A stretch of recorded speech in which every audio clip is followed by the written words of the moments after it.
Hello, I'm Micks Mowers, man, and welcome to my channel. In today's video, picked myself up a little Atco Balmoral off of a fella in Emsworth, which is about the next sort of 2 towns over.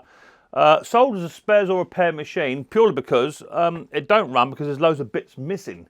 But nice little 17-inch Atco Balmoral, and if we can get it up and running, it should be a good little machine. It wants a new pull cord, it wants a side casing bit is missing, it wants one or two other bits and pieces, and it probably want more as we delve into it. But hopefully, just with a few bits and pieces and maybe a carburetor clean, don't even know it because I can't pull it, we might get this machine up and running. So let's have a look at this. Have a picked up a little tiny gem, or is it an absolute pile of poop? We'll soon find out. If it's your first time watching Micks Mowers, man, hit the subscribe button, whack the old bell, set notifications to all. That way you'll be told it's some upload a video. Further ado, let's get down and dirty. Let's try and get this old Atco Balmoral back up and running. Right, so we can now make a start. I've got a second-hand pull cord here, which I had off a spare engine. Just put a brand spanking new pull cord rope in there as well, because when these are off, you might as well put a new pull cord on, because they are a little bit of a pickle to fit. So that all goes up into there, and then you've got to sort of line up the holes that correspond to this, which would be fingers, that one there, and a little tiny 1/4-inch bolts that fit on there, and they are a bit of a pickle to fit. Normally you can get them on with a little tiny socket, definitely take them off anyway, but putting them back on, they're not as easy. So it's free to do, and you've got to sort of line them up. It's one of Tecumseh's finest engineering moments, without a doubt. And anyone that knows me knows that I'm passionate about Tecumseh engines. Right, that go on there. And there was 2 more to do, and I'm not going to bore you with me doing them up, right? Because they're going to take me about half an hour.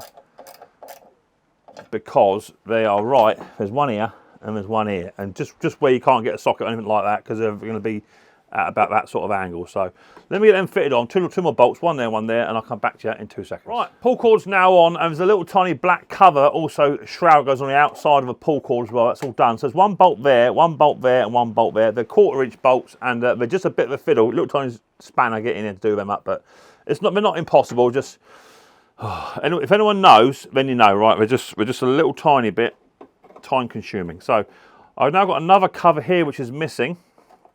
I'm going to just remove and slacken off the bolts up the top, so that will enable me to get these ones in place, because they are just a little tiny bit awkward again. And I've got a little tiny screw to put in as well. Now the screw's going to go in first, which will be this one here, and that will hold all of this cowling together. That was missing too. So yeah, literally the bloke who sold me this one, yeah, when he sent me, I said, oh, it's got some bits missing, boy.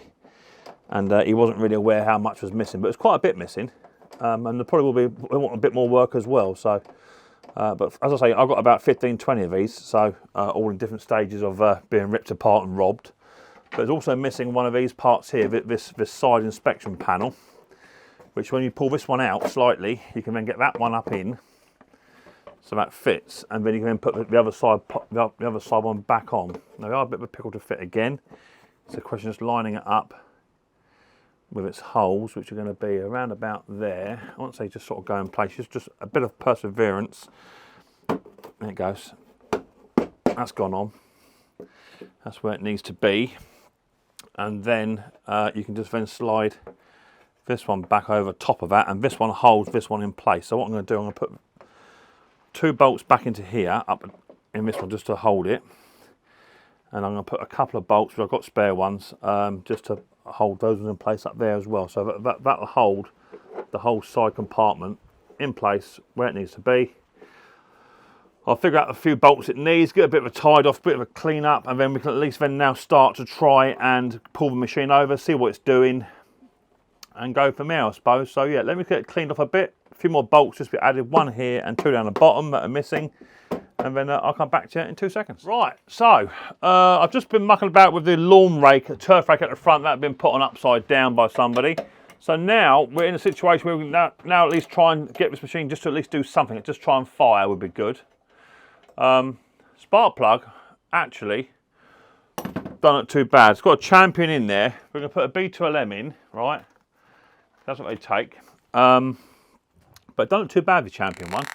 So I think the machine was, I think my surmise is that the pull cord snapped on this mower, and whoever had it tried to repair the pull cord and, I don't know, broke it, whatever, and couldn't do it. And that's the reason why the machine is now a spares or repair machine. That's about the best I can come up with. That's not to say whether or not it actually runs or not. But anyway, we'll get to that. I'll put some carb spray down the head first, Mick, because that carburetor doesn't look very good either. The carburetor looks absolutely filthy. But we will try and just put some fuel inside the tank, drain the carb out and go from there. So we'll try that. Let's put a bit of carb spray down the head. And all we're after is a machine just to say, yes, I wish to be compliant and make a noise for you. That's all we're after. So in goes the spark plug, carburetor spray underneath it. We're going to nip that up, just hand tight, and we're going to put the HTD back on, make sure the drive is not engaged, nothing silly like that. Bit of throttle. Is that working? Yeah, that's all working. Oh, hang on. The old cable at the top is not working either. So that might have something to do with why this machine didn't start. Let me show you. Let me bring it around 2 seconds. Right, so down in the depths, down here, down in the depths, look, see here, this cable should be up in there, but it was connected, but it's just come out of its keeper where it was. That's where it was, but it's not actually in its keeper here. Right, so there's no way on earth that's ever going to do anything, right? So I've got to put that all on. So did the cable slip off? The bloke started pulling it like a hero, and then stop position. On start, fast forward, idle, stop. So that's in the stop position now. I'm going to put that into there, do that up with a little tiny 1/4 inch. I've got here, and hopefully that'll keep the cable in place. And that might stand a bit more better chance of actually doing something. So let's run that in. Oh.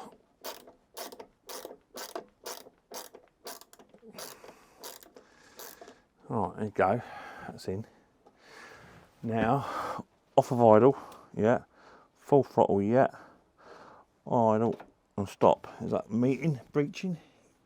It is, right, okay. So now, it might stand a bit more better chance.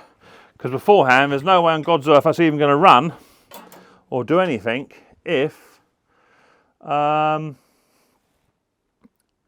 stop cable was always on. So, there's a bit of carb spray in there, but I might put a bit more in because it's been a few minutes, but we'll see. So onto full throttle. Just want to make a noise. That's all I want to do. Nothing more than that. Yeah, tried. Boom! It made that lovely noise. So now we're going to be a hero and try and put some fuel in. All right, a bit of fuel. Try and bring that light around a bit so you guys can see a bit better. It isn't very bright outside. Right, a bit of fuel. Let's put some in. It might look all over the place yet. Let's put a nice dollop in like that. I'm already checking for fuel leaks, but no fuel leaks as of yet. Nothing yet. And what I'm going to do is a screw on the back of a carburetor, right at the bottom of this Tillerson.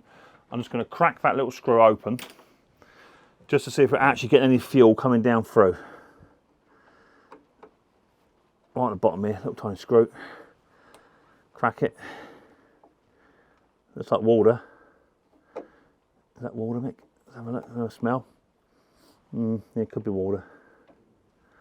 So let's just keep draining until we get something through that even resembles. Yeah, that's fuel. Right, I've got fuel coming down through now. Oh, that's water. Yeah, that's water. Here comes the fuel. So I might even just run that through, take the drain plug out for a minute. I know you can't see a lot, but I'm just going to try and run all that water out. Right, that's got to be fuel now. So there's a little tiny screw at the back of the carb, right? And it's just your bleed screw. That's all it is, just under the one at the back. Right. So now we've got fuel coming through. I'm going to choke the machine, put it on full chat, see what we get. It might fire. Who knows? Oh, no way.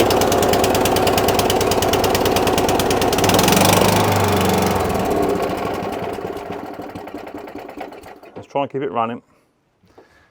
Fired up.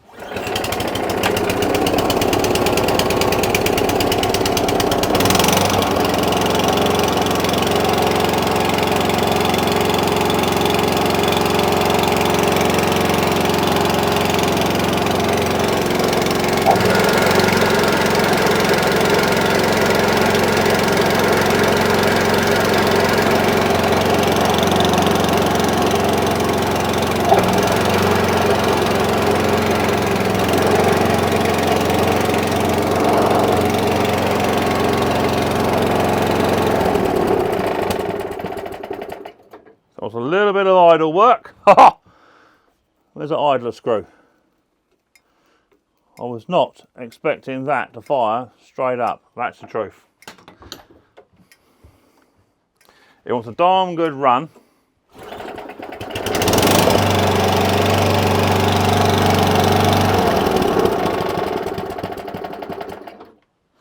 And it wants a little tiny bit of carburetor tuning work.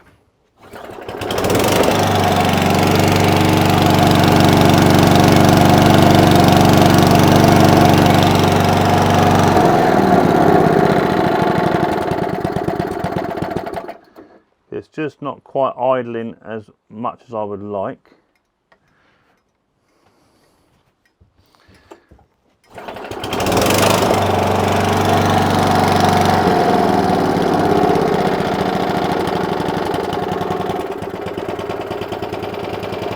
There you go. Ha ha!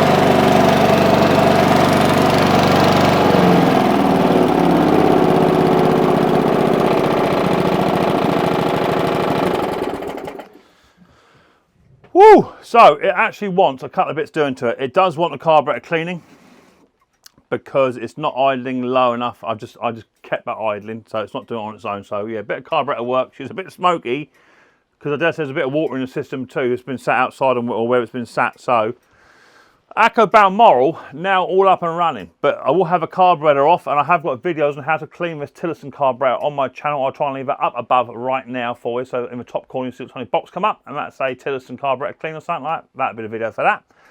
And carburetor to be cleaned, bit more cable work to do, and an oil change, all that sort of stuff. I've got to check the drive out, and the cylinder's got to come out. The cylinder looks pretty good, plenty of meat on the old bone, but doesn't have to go off to my friend, Mr.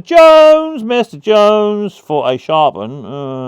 The bed knife actually looks to be a little bit of meat on there, but I've got a feeling Mr. Jones will say, no, Mick, it needs some new bed knife on there. But there you go. But anyway, for a machine I picked up quite cheap, that wasn't running, because somebody took bits off it. Put in the comment section, what do you think? Why did it come to me? Pull cord missing, side cover missing, new spark plug, throttle cable, a bit diggy. Someone's done a bit of a play. Put in the comment section what you think actually happened, and as to why it did what it did. But within, I don't know, 15, 20 minutes, this is now up and running. Atco Balmoral just wants a little bit of a fiddle with a carburetor, and I should do that today off camera because I've got a video of that anyway. So yeah, super happy. Yeah, baby. 17-inch Atco Balmoral. A lovely machine when they're up and running nice, with a Tillotson carb as well, so even better. I'm happy as Larry about that. So there you go. Don't forget to put in the comment section also Pete BR500, because that's an ongoing gag. He still hasn't fixed his BR500. He's still on about that. And there you go. So yeah, super happy. If you like the video, Micks Mowers and Mower Man, hit your subscribe button and whack the old bell. Because do you know what? There's about 47% of my subscribers ain't subscribers. Like 47% of my viewers are not subscribers. So hit the old subscribe button, people. It's free. And go from there. So that'd be good. So yeah, we're into the season. It's absolutely lashing down with rain. So I'm stuck inside the shed. And yeah, it's cool. I'm looking forward to next weekend where my very good friend Mendit Man, or Luke as his name is, he's coming down to visit me, apparently. Coming down for a little tiny visit and a bit of a knick-knack. So that'd be good. So nice to see Luke when he turns up next week. That'd be cool. Looking forward to that. Have a couple of beers. I'll get him to buy me lunch because he's a bit of a tight-fisted bugger, old Luke. But I do like it when I get him to spend money. So we'll see. And he's got loads of money too. So that'd be good. Right. So there you go. Quick little video. Hit the subscribe button, whack the old bell. And I'll look forward to see you guys and girls next time on Micks Mowers very soon. But until then, don't forget, much more importantly, take care easy.